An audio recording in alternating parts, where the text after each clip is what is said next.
Okay. I'd like to call the Curricular Committee meeting to order.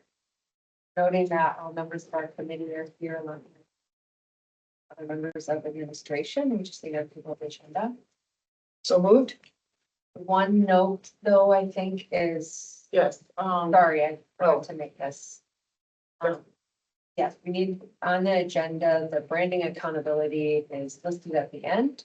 We would like to move that discussion to right after the handbook, right after Booster Club. Booster Club fee report. We're just asking for a revision to the agenda. So she made a motion. I'll second that. Okay, Oh, that'll work, right? favor. All right, all in favor? Aye. We don't have any public comments. We'll just move right into the co-curricular report. And Nick Conrad is here to share that with us today. Okay, so the first attachment is similar to what I've shared the last few seasons, just kind of a breakdown of accomplishments throughout the winter season. Starting last season in fall, I did include the team pictures of teams that won conference. So you kind of see who's members of that and put a face to a name versus just seeing the team name there. So we had girls basketball, boys basketball, and boys swim. Win the Badger Conference. Boys swim did tie with, if anybody's like that swim, had an incredible finish to that conference meet. What it came down to and how that ended up being a tie when it did not look like we had a chance at all. We did have a player of the year for the winter season. That was Tessa Bryan from girls basketball. She was named Badger Large Player of the Year. That's voted on by coaches in the conference when they get together for their all conference meetings at the end of the season. And then same for the coaches of the year. So Marcus Richter from girls basketball and Chase Drake from boys hockey both won their respective coaches of the year from the Badger Conference. And Coach Drake was also coach of the year from the sectional group of coaches. So he achieved 2 nominations or 2 accomplishments in being named coach of the year for the area and then for the Badger Conference as well. I kind of did the pie graph again as usual, just showing not as many people. I mean, it was the same amount as last year essentially that participated in a winter sport at high school level. It just looks smaller because you have a few less offerings in winter. You don't have your bigger programs like you do in fall and spring, which makes that number a little bit higher when I share those out in those 2 seasons. Boys swim was the top academic program, GPA at 3.87, and it was pretty close. It came down to, it just barely beat out another program for the highest team GPA from the entire program. So it's not just varsity, it's the entire program. And then you can kind of see the highlights there. There were quite a few state qualifiers in sports that feature more individual roles, like gymnastics and dance. Snowboard also had a handful of state qualifiers. For girls basketball, Ellen Dolzler was the first participant from our district to participate in the 3-point shootout contest for Division I. And boys basketball had the asterisk on the state qualifier because when I submitted this, I wasn't sure where we would end up. So they ended up falling to Marshfield on the Friday of the semifinal game. And then kind of same there. So the 200-yard medley relay team qualified from boys swim for state. Winter cheer doesn't necessarily have like a big team accomplishment, but they did have the largest number of students that were involved in that program since it began in 2022. So winter cheer is a little bit different from fall cheer or football cheer, as we label it, where you're going to competitions more. You're not necessarily performing at a ton of basketball games or winter home events. It's more competition based on the weekends where you're traveling for that. And then in wrestling, we had our first 2 girls that were ever involved in state girls wrestling because it was the first year of having that and having an individual state for girls wrestling. So Kit and Ellie are listed there. And then we had 4 boys qualifiers as well for individual states for wrestling. Final page is just for boys hockey. In girls hockey, boys hockey ended up regional champions and lost in double overtime in the sectional final to Verona to go to state. A very long game and a very loud game, a very packed game. If anybody went to Verona's ice arena for that contest. Girls hockey did qualify for state again. This was their second straight season qualifying for state. I love starting out these meetings with all these celebrations. We have a lot of success. And proud of all these student athletes for bringing so much joy to our community with their success. These second attachments, just the report I started doing last year, just kind of some of the items that maybe people aren't aware of, where it just doesn't get as much publicity. So appreciation of all the spring coaches because of track construction at Heritage and not having that as a location for middle school track. It's added even more people to the high school stadium with lacrosse, high school track, middle school track. We're using, soccer turf as well for lacrosse practices, trying to use every bit of space that we have that's not muddy or wet or that's usable. And I really do appreciate every spring coach's flexibility on that. I mean, there's kind of horror stories, if you will, that I hear from other schools where coaches aren't as supportive of other people's programs, and it really gets territorial and becomes a competition for space. And I want this. Why did I get to come on this space? It's not that we haven't had that issue yet. Hopefully we don't, but every program's been really supportive of other programs. So we know that this is the situation for the next 2 years. Planning to just be prepared as possible for the weather that comes around for this. The upcoming projects, the name, image, and likeness will come back around at the end of April at the WIAA annual meeting. When I say that we're planning on this passing, obviously we don't know that for sure, but I think there's enough momentum coming off of last year's vote where there was 85-ish votes shy of passing it, where it's going to come really close if it doesn't pass. So we're going to start to plan for that and look at resources that we can offer families should this pass. It's not going to affect all of our families directly, because not everybody will have the name, image, and likeness opportunities that others might have. But if somebody's not following these rules that'll be in place, if they're passed, it could have potential effects on the rest of the team. We're forfeiting games if somebody's not following the rules and it was ineligible on a team that goes to, for example, state, and it turns out somebody violated a rule back in May, WIA could retroactively go back and essentially cause a forfeit for your team. So we have a lot of hurdles to go through with that. I think, like I said to some people, there's no way that I or any other athletic director in the state can sit there and say they know exactly what's coming with this because it's brand new.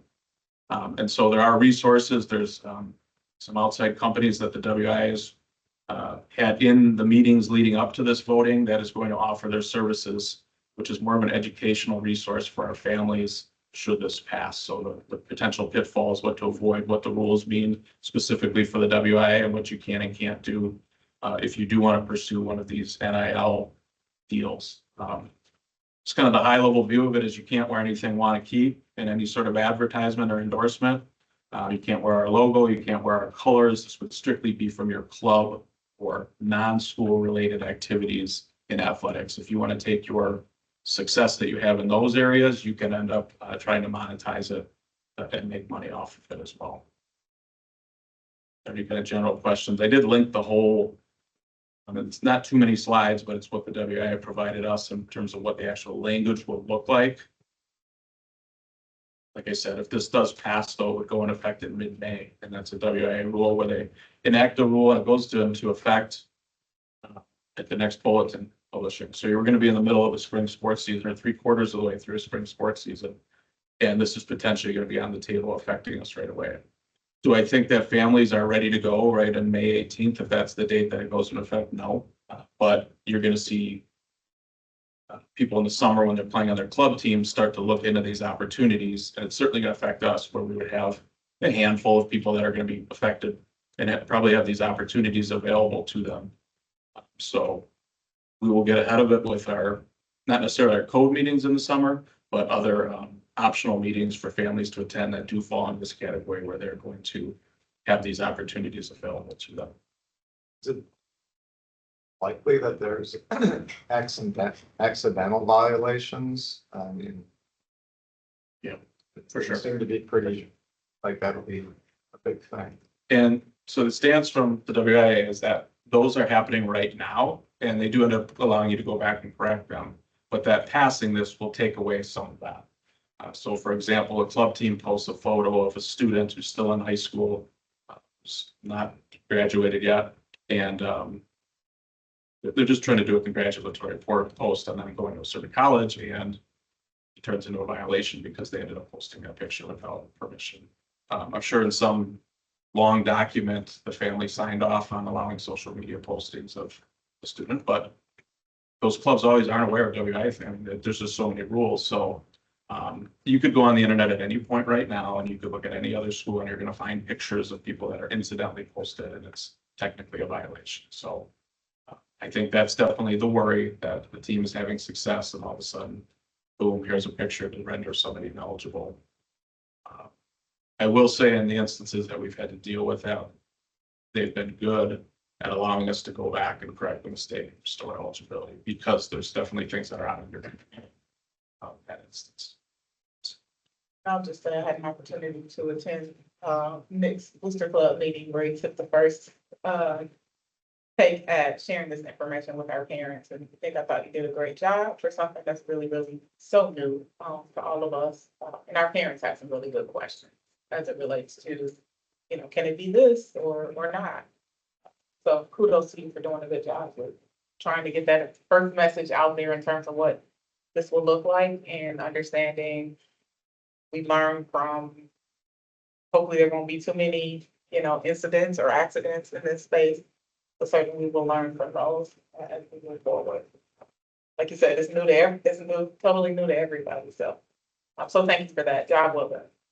I think the biggest challenge will be if you're a local business that's used to working with one of our booster clubs or our programs, and if you donate money to the school district in any way, shape, or form, so it doesn't even matter if it's athletics, that company then cannot have a specific deal with your star football player, whatever sport it might be. Once they graduate, and then they can come back to donating to the school district. That's probably the biggest question, red flag I have right now is how do schools handle that, right? I mean, does it become a monthly submission of businesses and their donations, you know, that were approved by the board, or whatever that process looks like, where then I'm reviewing those and making sure what is continuing to be told about this is that family, or WI is saying families are responsible for this. This isn't necessarily the school's responsibility. At the same time, we have to be responsible enough to make sure that families are aware of businesses that are donating to our program, so that they're not interacting with these companies or local businesses and potentially putting themselves in risk of being ineligible. So that's kind of my biggest in my brain still of how we're going to go about that. I'm certainly going to get the local businesses and the Chamber of Commerce involved on educating them that this does exist. So please make sure you're aware of this before, you know, agreeing to a name, image, or likeness deal with somebody. You know, I've given the example a couple times of we have donors on the scoreboard at Warrior Stadium. If all those, you know, if those payments come out now where that's no longer, they're not donating to the school anymore based on that scoreboard, are those companies able to sign an agreement with the student for name, image, and likeness? So there's a couple of those things that still need to be ironed out. I don't know that I'm going to know the answer before something like this is passed, but it's going to be more along the lines of the outside company that will be used for educational purposes for families and that, and advising then us on how to go about making sure everybody's aware of different potential pitfalls of this. So if Dr. Brown said, hopefully there's no issues the first year, but we're certainly going to be in new territory in the middle of May and then moving forward even into next season. Can you talk a little bit about what even precipitated all of this for the community? Just so we're all aware. So Wisconsin's only one of a handful of states that doesn't allow any sort of name, image, or likeness deals right now. The middle ground, if you will, was the WI allowing this away from the school. So in the non-school programs, because they were getting pushback or buildup at the state level where there might be lawsuits that come towards the WIA at this point because they have not allowed a student or a family to go and pursue monetary gain from their athletic accomplishments. You can You can make money if you're a bowling star, or if you're really good at music, you can win money at a competition there because those aren't WI sports. So the idea with this is that, okay, other states are allowing it. We want to get ahead of this and actually set the rules and guidelines for it by allowing it now versus having it passed upon us in whatever month that might be. So from what we've been told, there's at least a couple bills or potential things that might be coming down if this doesn't pass in April. So it's kind of either pass it now, set your guidelines that you want, or have it forced upon you, and deal with it however it falls after that. And that speaks to the May date, as opposed to in my head, I'm thinking, why not start July 1, the new fiscal year? We're all out of school at that Yeah. point, but that's why, that speaks to the May We date. asked that question, why not wait until July 1st? And the WI said, well, now you're technically preventing a senior for that last month, half a month of their school year or their school career from profiting off of this, and that they're running the lawsuit words again, as far as trying to avoid that. Thank you. A lot. Only coaching vacancy right now is girls tennis, which we will hopefully start interviews for next week.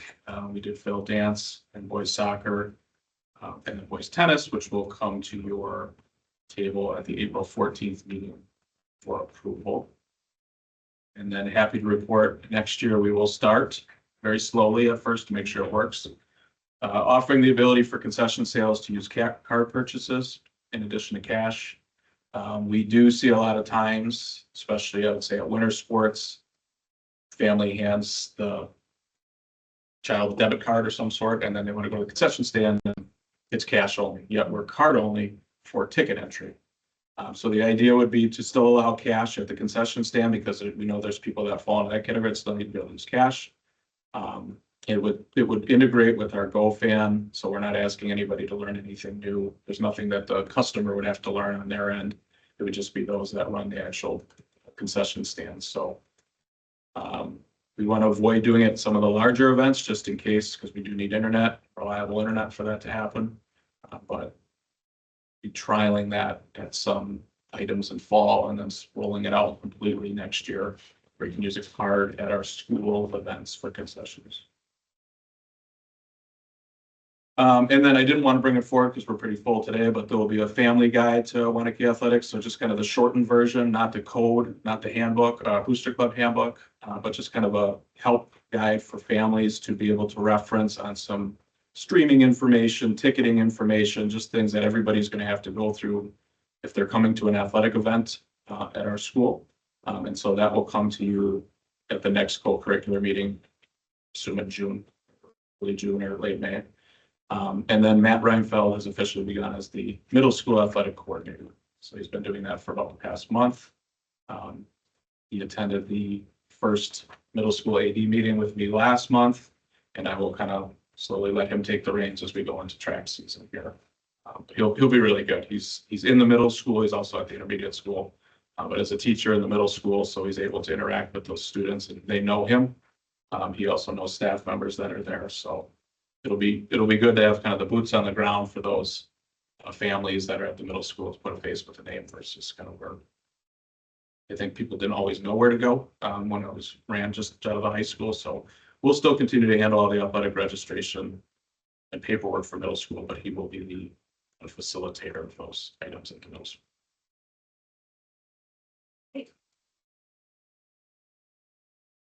Next item was the Booster Club fee survey. Yeah, you can pull up the first attachment. Just there's no action necessarily asked for. This was asked of me at the December board meeting to survey all of our high school booster clubs and just kind of ask for a bunch of information that had to do with fees, what you end up charging families, what is it for. And so it was just informational, and that second attachment has the summary of that information.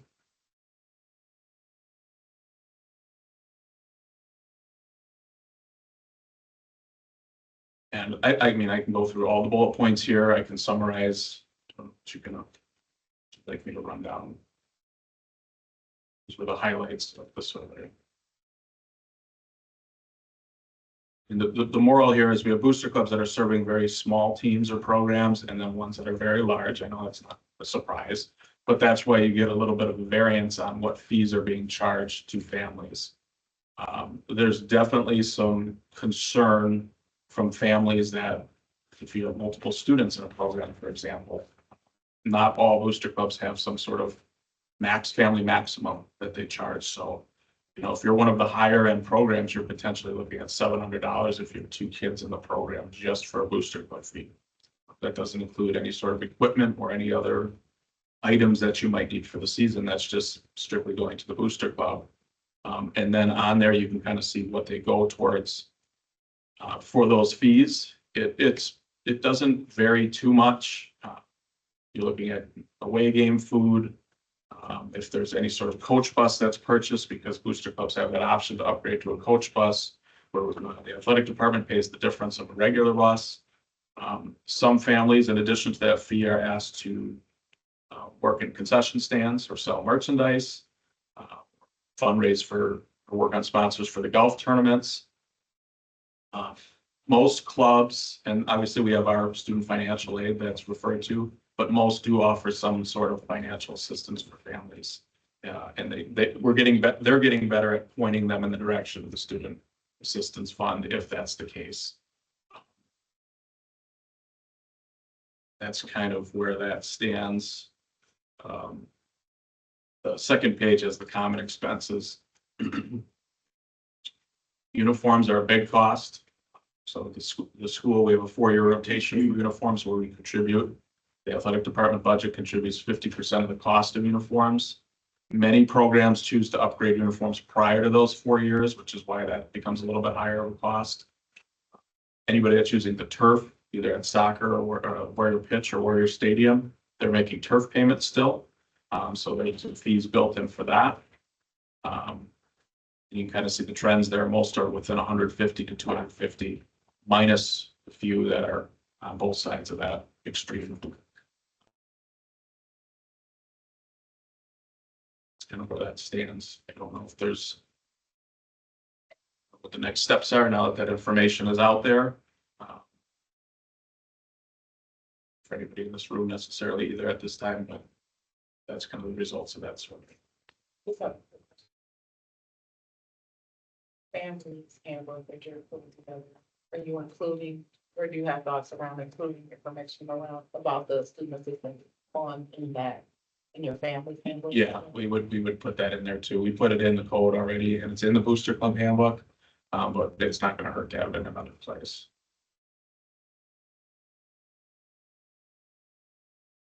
I think that families document is a really great idea. That will help kind of address a lot of questions that families have. You know, fundraising and booster club fee versus school fee and, all those things. I think remember the premise behind the request was from one of our families who just wanted to know the parameters that we work within and how do we decide which sports teams pays which fees. So that's what, for anyone who's listening this morning, that's what this was born out of, to conduct the survey. At the request of someone who had multiple children and wanted to know what the fees look like.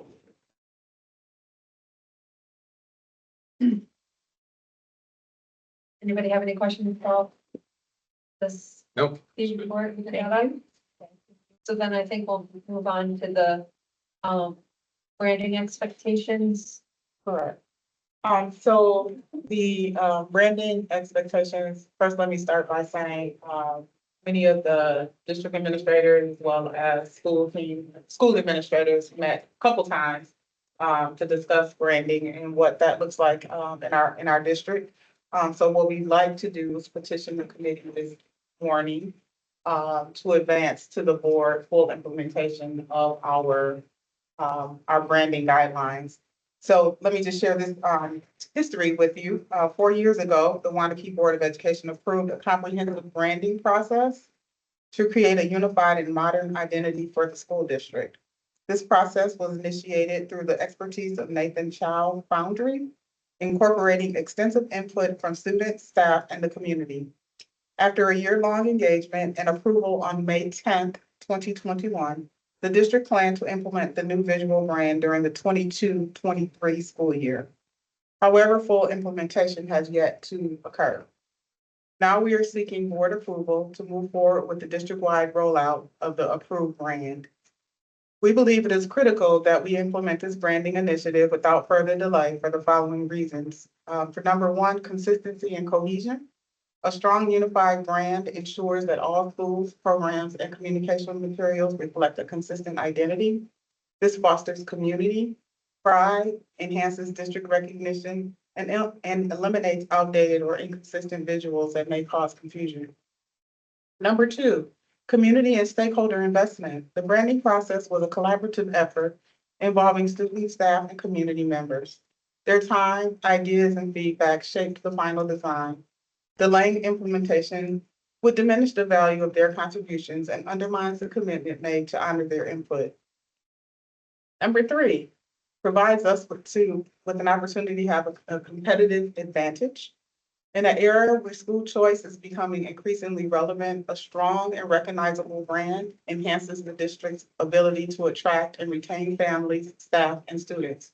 A polished and professional identity strengthens our reputation in the broader educational landscape. Number four, maximizing previous investments. The district has already allocated resources, both financial and time-based, toward this initiative. Further delays would waste prior investments and potentially require additional funds for updates or rebranding efforts in the future.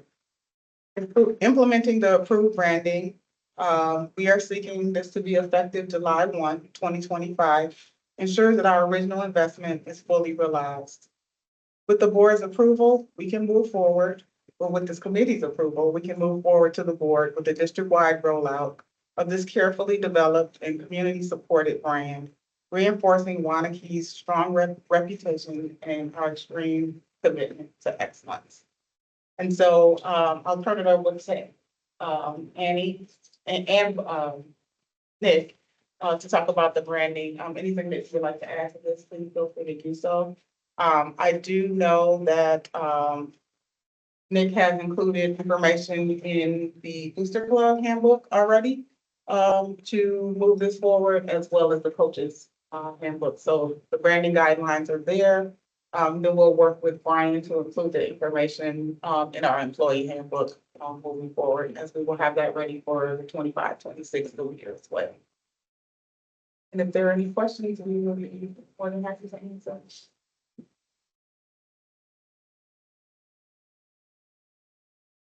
We submitted a letter to staff, so we've developed a communication to staff. And then the second page is updated language that we would include in employee handbooks.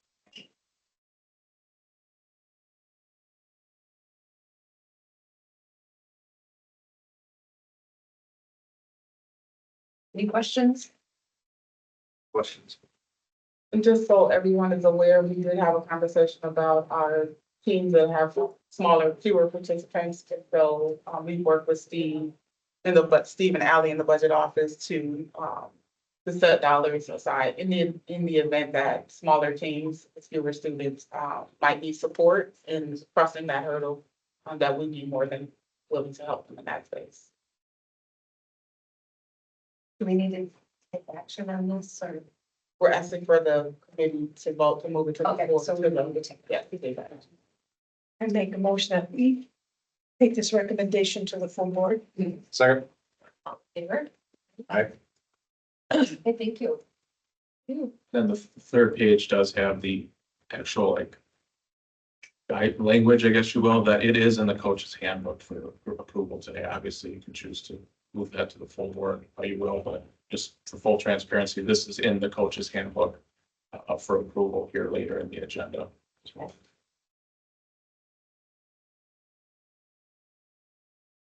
The booster handbook, it doesn't have any changes besides editorial changes, so it is updates of meetings for next year, the meeting dates. It also has an update for Allie, not the Allie Dye anymore, but the Allie Newton, There were no other major changes. I think what we continue to look at with that handbook is kind of ways to simplify or condense it, where we know that more people will read it and certainly retain the information in there if it's a little bit possibly shorter, but also we want to make sure that we're covering all of the different policies that we need to. There is branding information in there already, but then we would add the specific language that we just talked about as well.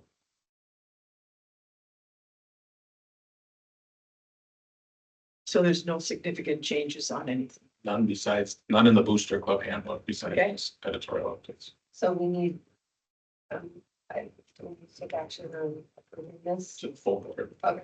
Motion to approve. No. Second. All in favor? Aye. Coaches handbook. The coach's handbook. Votes.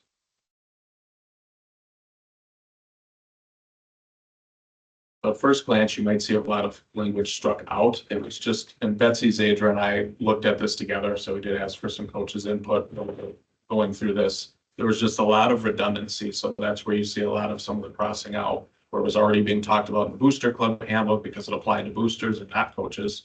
But also in a spot where some of the language was just, it came off as more of like cut and paste from like inspirational things. It just didn't seem like it fit in a coach's handbook. It made it very long and very hard to find information. So page 2 or yeah, that page 3 on the PDF. We updated the equity statement to align with the district's equity statements. I think there was a older one that was in there, so we ended up striking that, as you can see. On page 5.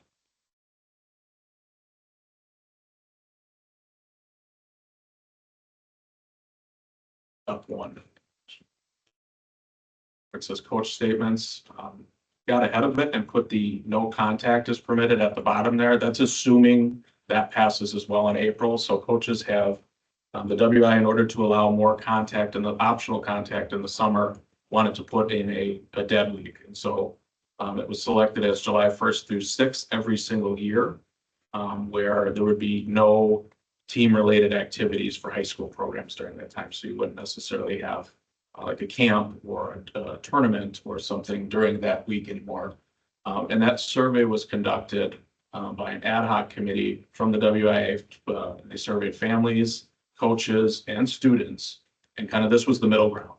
If we're going to allow a little bit more optional contact, then we want to have a week that's not allowed to have anything for potential family vacations or just a break. For our schools, it's redoing the gym floors. A lot of times, it's just having the time to be able to do that in some of those heavy traffic areas. And then football's no contact week still exists from the last week of July to the beginning of their season, and that's what the football coaches wanted. They wanted to keep that week in there. So that's the only sport with 2 essential dead weeks, and then everybody else would have this July 1st through the 7th. And again, if that doesn't pass, we end up striking that from the handbook. The other pages going down to page 12.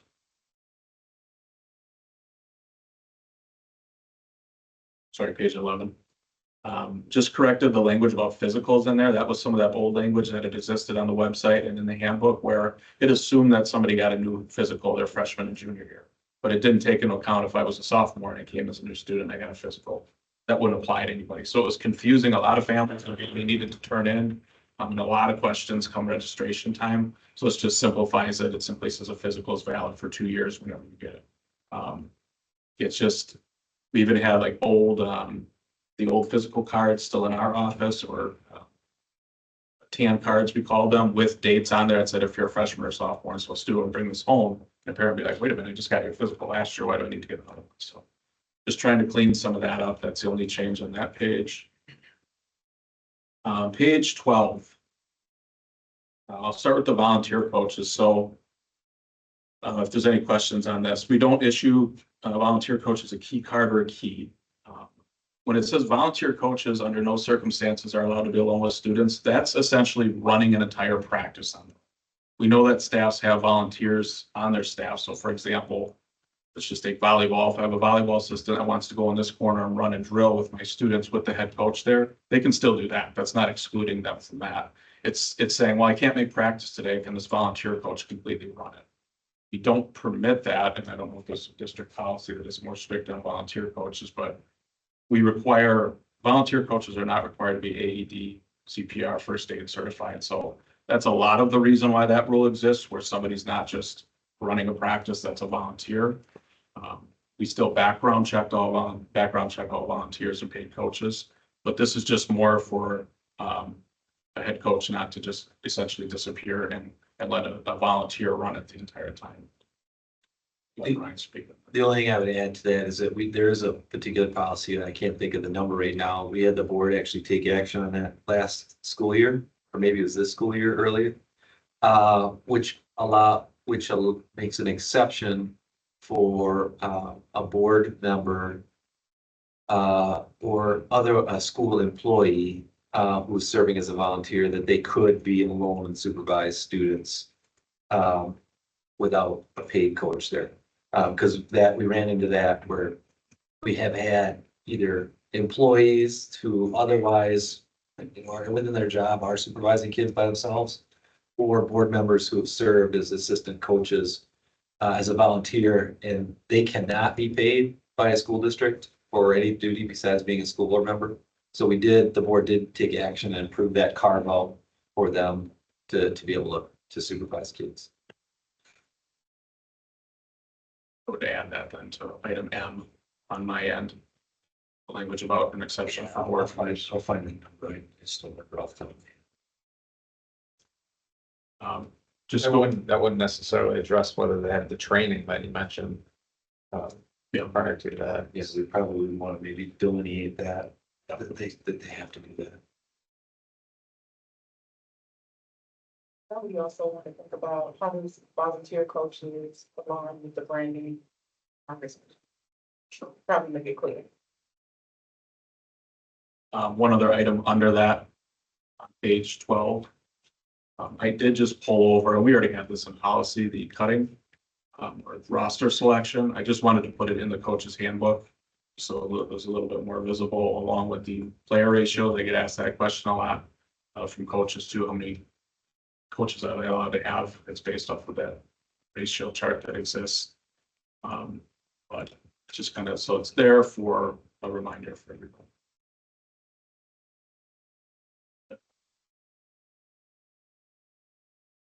Again, just some smaller edits there on 13. So this was aligning with some of the newer policies. So last year we approved that if you were within a 30-mile radius of the high school, you could drive yourself to practice. And that was more based on the line of golf because they are practicing off-site and their team numbers have grown so much from the boys' side that they needed to be able to go to places like Pin Seekers for practice rounds because we have 90 students and a golf course wasn't willing to take that on, especially when you're looking at 60 of those students potentially being first-time golfers. Understandably, the courses weren't going to give them that much time. So Pin Seekers was good. It is still available as an option for us. They get all their workouts loaded on their phone and they just go right up to the machine and scan it. And then basically as their practice plan right in front of them.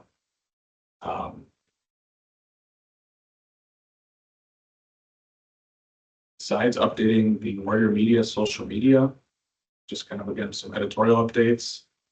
The Warrior Media social media had it was blank in the past, it didn't have the correct Twitter handle or X handle.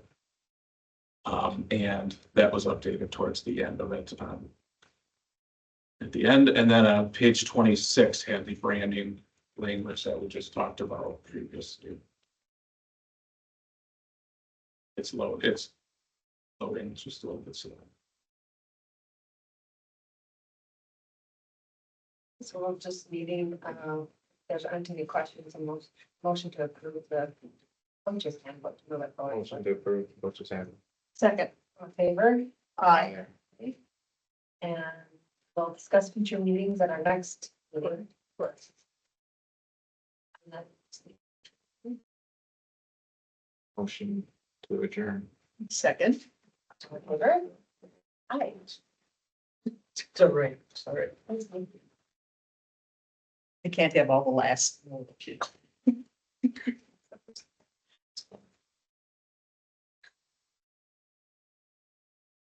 All in favor? Yeah, all in favor? You do.